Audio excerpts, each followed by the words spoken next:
चलिए बच्चों, तो ये हमारा नेक्स्ट क्वेश्चन है एसएचएम का, है ना। इस क्वेश्चन में कहता है कि thin rod of length L and एक फिगर भी दिया हुआ है। पहले हम फिगर बना देते हैं, ठीक ना। आइए तो फिर हम फिगर पहले बना देते हैं। फिगर कुछ ऐसा है, और डाल देंगे हम, स्क्रीन पे भी डाल देंगे। ऐसा कोई हड़बड़ाहट वाला बात नहीं है कि ऐसे हो गया, गोली चल गया, बम चल गया, ठीक है।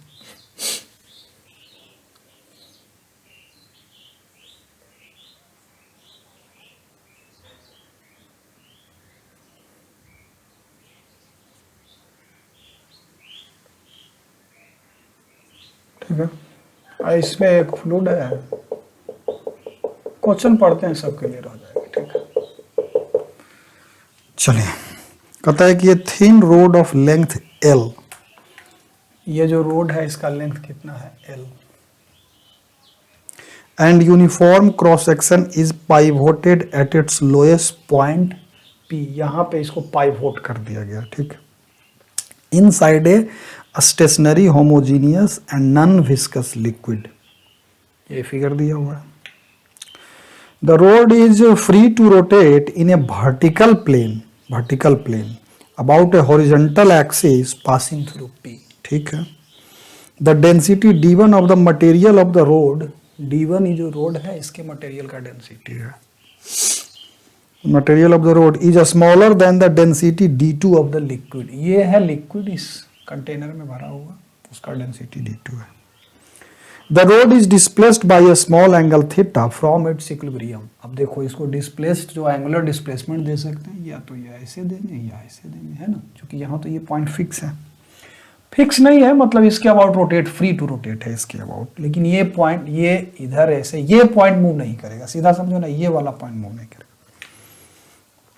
Equilibrium position and then release, so that the motion of the rod is simple harmonic and determine its angular frequency in terms of the given parameters। कहता है शो करिए, दिखाइए आप कि ये मोशन कैसा मोशन है भैया, एसएचएम है। अब जब हम एसएचएम का थ्योरेटिकल पोर्शन डिस्कस कर रहे थे तो हम आपको बताए थे कि एसएचएम अगर इसको शो करना है तो उसका एक ही तरीका है, इसके ऊपर टॉर्क या force should be equal to minus sign के साथ एक कांस्टेंट इनटू एंगुलर डिस्प्लेसमेंट या लीनियर डिस्प्लेसमेंट, है ना। इसको एच न लिख करके एक्स लिख दो आप। कहने का मतलब है कि टॉर्क अगर ले रहे हैं तो इधर एंगुलर डिस्प्लेसमेंट थीटा के डायरेक्टली प्रोपोर्शनल हो विथ ए कांस्टेंट और नेगेटिव साइन भी हो, ठीक है। अगर ये लीनियर डिस्प्लेसमेंट वगैरह ले रहे हैं तो जो फोर्स लगेगा एफ वो किसके प्रोपोर्शनल हो, डिस्प्लेसमेंट के प्रोपोर्शनल हो with negative sign with a constant, मतलब इसको अलग अलग हम कर देते हैं। तो ये टॉर्क है बराबर माइनस सी थीटा और ये फोर्स है बराबर माइनस सी इंटू एक्स, या तो ये ले आओ।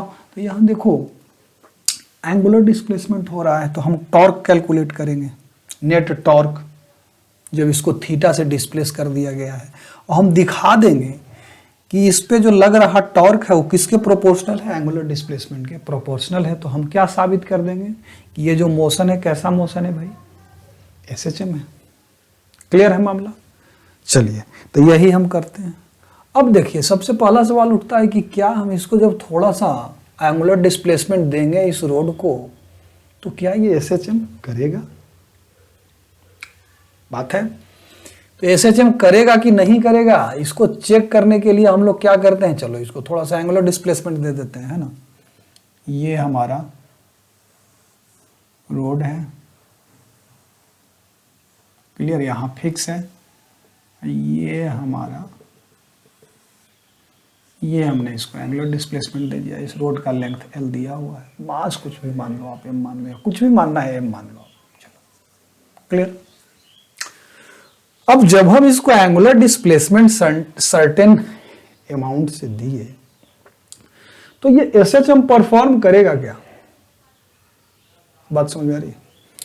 अब करेगा कि नहीं करेगा इसको चेक कर लेते हैं पहले, नहीं तो फिर तो आंसर हो जाएगा कि भाई नहीं एसएचएम नहीं करेगा। देखो ये D2 ग्रेटर देन D1 लिख दिया है। ये जो रोड का डेंसिटी है, ये जो लिक्विड का डेंसिटी है, D2 जो है वो D1 से क्या है, बड़ा है। अगर दोनों बराबर होता तो एसएचएम नहीं परफॉर्म करता। ये तो क्लियर है मामला। आप कैसे क्लियर है आप लोग समझिएगा, फ्लूइड मैकेनिक्स भी हम पढ़ा चुके हैं। तो D2 चूंकि ग्रेटर देन D1 है, जैसे ही हम इसको थोड़ा सा एंगुलर डिस्प्लेसमेंट दिए, तो ग्रेविटेशनल फोर्स इस रोड के ऊपर अगर इसके अबाउट हम ले, टॉर्क हम कंसिडर कर रहे हैं, तो फोर्स ऐसे लगेगा, ग्रेविटेशनल फोर्स ऐसे कुछ लग जाएगा m इंटू जी। एक कंपोनेंट इसका ये परपेंडिकुलर, एक कंपोनेंट इधर, तो इधर हो जाएगा कितना, mg इंटू क्या हो जाएगा बताओ, mg इंटू ये वाला लेंथ, ये mg, और ये mg, ये फोर्स को अगर तोड़ेंगे तो इधर का कंपोनेंट ये क्या हो जाएगा, ये mg है तो ये क्या होगा बेटा, ये थीटा तो ये भी थीटा, तो इधर mg cos थीटा तो ये mg sin थीटा लग जाएगा, और ये वाला जो इधर है ये mg cos थीटा लग जाएगा फोर्स। क्लियर? तो ये तो mg sin थीटा का टॉर्क है जो इसको क्या चाहेगा, नीचे लाना चाहेगा। ये जो mg sin थीटा जो फोर्स लग रहा है, इसके अबाउट अगर इसका टॉर्क कैलकुलेट करेंगे तो ये टॉर्क क्या करना चाहेगा, ऐसे रोटेट करना चाहेगा। लेकिन एक और भी तो इसके ऊपर फोर्स लग रहा होगा, बायंट फोर्स। बायंट फोर्स भी सेंटर से लेके ऊपर खींचो आप, F B into, F B का भी दो कंपोनेंट, एफ बी का भी दो कंपोनेंट होगा ना भाई। ये अगर थीटा है हमारा, चूंकि ये एक लाइन ले लो आप, तो ये थीटा तो ये भी थीटा, तो एक कंपोनेंट इधर इसका लगेगा एफ बी इंटू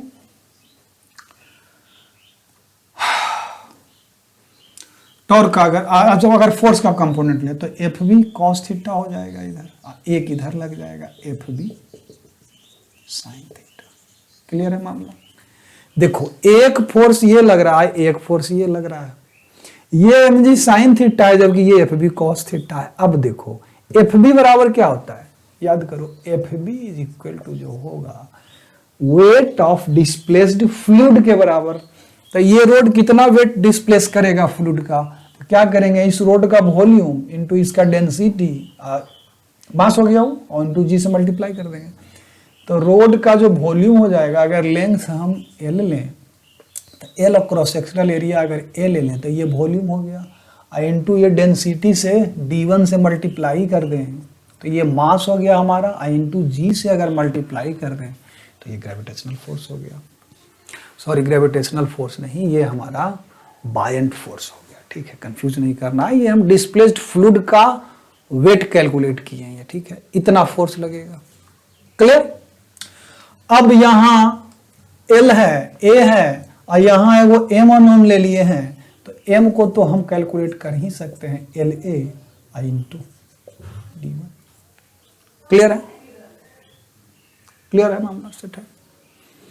तो अब देखो, अब अगर हम इसका टॉर्क, इस फोर्स का टॉर्क और इस फोर्स का टॉर्क कैलकुलेट करते हैं, तो टाउ ऑफ एफ बी अगर आप कैलकुलेट करते हैं तो कितने के बराबर हो जाएगा, एल ए डी वन जी और साइन थीटा इंटू ये एल बटा टू है ना। और अगर टॉर्क ऑफ एम जी हम कैलकुलेट करते हैं तो L A D one, L A D one, और ये यहाँ गड़बड़ देखो कर दिया, D1 नहीं डिस्प्लेस्ड फ्लूइड के वेट के बराबर होगा ना बेटा, तो ये D2 हो जाएगा है ना। ये यहाँ पर इसका मास है, ये करेक्ट है, यहाँ पर D2 हो जाएगा, डिस्प्लेस्ड फ्लूइड के वेट के बराबर। तो ये तो हमारा वॉल्यूम ऑफ डिस्प्लेस्ड फ्लूइड निकला इतने से, और D2 से जब मल्टीप्लाई किए तो डिस्प्लेस्ड फ्लूइड का मास निकला, और G से मल्टीप्लाई किए तो उसका वेट निकला। ठीक है, ये मास किसका है, रोड का मास है। फिर ये टॉर्क किसका हम निकाल रहे हैं, तो बायंट फोर्स के कारण टॉर्क, तो L A D two into G into sine theta L by two, बिल्कुल करेक्ट।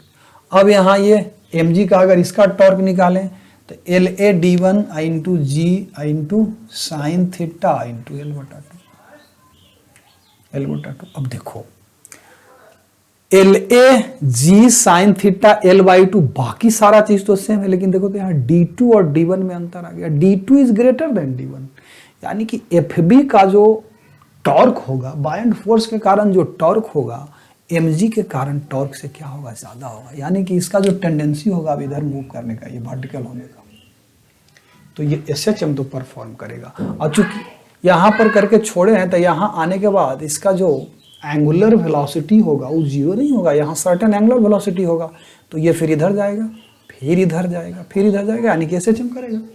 तो सीधा सीधा अब हम क्या करेंगे, नेट टॉर्क निकालेंगे। नेट टॉर्क क्या हो जाएगा, टाउ नेट अगर हमसे कहा जाए तो क्या हो जाएगा, क्योंकि एंगुलर डिस्प्लेसमेंट हम क्या है हमारा नेगेटिव है ना, नेट टॉर्क क्या है पॉजिटिव, एंटी क्लॉकवाइज रोटेट करना चाहेगा तो नेगेटिव साइन लगाएंगे। नेट टॉर्क लिखेंगे कितने के बराबर, L/2 into D1 sine theta minus, मतलब इसमें से इसको घटाओ या इसमें से इसको घटाओ, कोई फर्क तो वैसे पड़ना नहीं है, वैसे ही चूंकि ज़्यादा वाला है तो है ना, ये टॉर्क वैसे देखो ऐसे भी समझ सकते हो, ये mg का जो टॉर्क हो नेगेटिव होगा तो इसको नेगेटिव लगा दो, इसका जो टॉर्क होगा वो क्या होगा, पॉजिटिव होगा, चूंकि ये एंटी क्लॉकवाइज घुमाना चाहता है। चलो तो LAG और D2 साइन थीटा, ये हमारा नेट टॉर्क है। अब अगर हम माइनस साइन को बाहर निकाल लेते हैं तो हो जाएगा माइनस साइन भी और एल स्क्वायर ए जी बटा 2 और इंटू D2, एक सेकंड, माइनस तो यहाँ माइनस आ जाएगा तो D1 minus D2 into sine theta, ये हो जाएगा। क्लियर है। अब देखो भाई याद रहे कि D1 is less than D2, तो ये चीज ऑलरेडी नेगेटिव है, लेकिन एक नेगेटिव साइन तो हमको लगाना पड़ेगा, क्योंकि एंगुलर डिस्प्लेसमेंट क्या है हमारा नेगेटिव है, जबकि जो नेट टॉर्क है पॉजिटिव के डायरेक्शन में है। तो नेट टॉर्क हमारा कितना आएगा, D2 minus D1 into sine theta, ये नेट टॉर्क जो कि एंटी क्लॉकवाइज है, एक नेगेटिव साइन लगाएंगे तो इसको थोड़ा सा हम रीअरेंज कर देते हैं, D2 minus D1 I with negative sign हो जाएगा। ठीक है, यहाँ पे कंफ्यूज नहीं करना है साइन के साथ। आप एक काम करो, इस साइन वाइन को मार दो बम, ऐसे सोचो, सीधा सीधा देख लो, ऐसे सोचो, this torque is greater than this torque, तो इसमें से इसको घटा दो सीधा, तो नेट टॉर्क हमारा निकलेगा, उतना दिमाग मत लगाओ। तो LAG है ना, LAG L स्क्वायर AG बटा 2 और into D2 minus D1 into sine theta. और चूंकि डिस्प्लेसमेंट किधर है, क्लॉकवाइज है, चूंकि क्लॉकवाइज हम इसको रोटेट करवाएं तो थीटा क्या है, नेगेटिव होगा, क्लॉकवाइज एंगुलर डिस्प्लेसमेंट नेगेटिव, जबकि नेट टॉर्क किधर है टेंडेंसी एंटी क्लॉकवाइज घुमाने का, तो दोनों अपोजिट डायरेक्शन में, तो यहाँ एक नेगेटिव साइन सीधा सीधा लगा दो। क्लियर है ना। अब देखो यहां से अगर theta is very very small then sine theta will be very nearly theta, तो इसको हम लिख सकते हैं माइनस L स्क्वायर AG बटा 2 D2 minus D1 into theta. ये नेट टॉर्क है, बराबर क्या हो जाएगा, ये नेट टॉर्क है, ये बराबर क्या हो जाएगा, तो बराबर ये हो जाएगा मास टाइम्स नहीं बल्कि I times angular acceleration. Clear है, I टाइम्स अल्फा होगा ना, अरे भैया Newton second law, tau net बराबर I अल्फा, तो I बराबर क्या हो जाएगा, सो देख लो, तो I बराबर चूंकि इसके अबाउट ये रोटेट कर रहा है रोड है, तो ml square by 3 rotational inertia जो पढ़ा है, तो यहाँ सीधे सीधे हम लोग लिख देंगे ml square by 3 into alpha. तो L स्क्वायर से L स्क्वायर को खत्म कर दो, है ना, I अल्फा, ठीक है, L स्क्वायर से L स्क्वायर को खत्म कर दो। m यहाँ क्या है, मास ऑफ द रोड है, तो मास ऑफ द रोड सीधे सीधे L A ये हो गया हमारा वॉल्यूम रोड का, इंटू D1 कर दो, D1 कर दिया, मास हो गया, डिवाइडेड बाई 3 इंटू अल्फा। तो अल्फा बराबर जो हमारा आ गया, A से A को भी काट दो, 3g बट्टा 2l/d1, 3g बटा 2l/d1 into d2 minus d1 into theta. तो देखो हमारा जो एंगुलर एक्सेलरेशन है वो क्या है, प्रोपोर्शनल टू थीटा है विथ नेगेटिव साइन। तो ये कैसा मोशन होगा, एसएचएम होगा।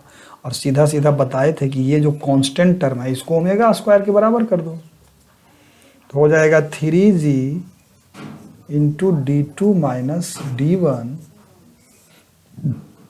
बटा 2l/d1। तो ओमेगा क्या हो जाएगा इसके, यही हमारा एंगुलर फ्रीक्वेंसी हो गया। पूछा क्या था, एंगुलर फ्रीक्वेंसी की टाइम पीरियड।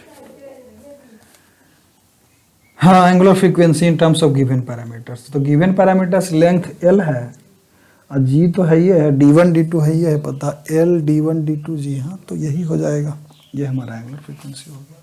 देख लेते हैं, ठीक है, देख लेते हैं आंसर इसका क्या दिया। 11 number 3g into d2 minus d1 बटा 2d1l। हाँ, यही है एंगुलर फ्रीक्वेंसी, तो यही है। तो इस तरह से इस सवाल हमारा खत्म हो जाता है। ठीक है, नेक्स्ट क्वेश्चन पे फिर चलेंगे अब।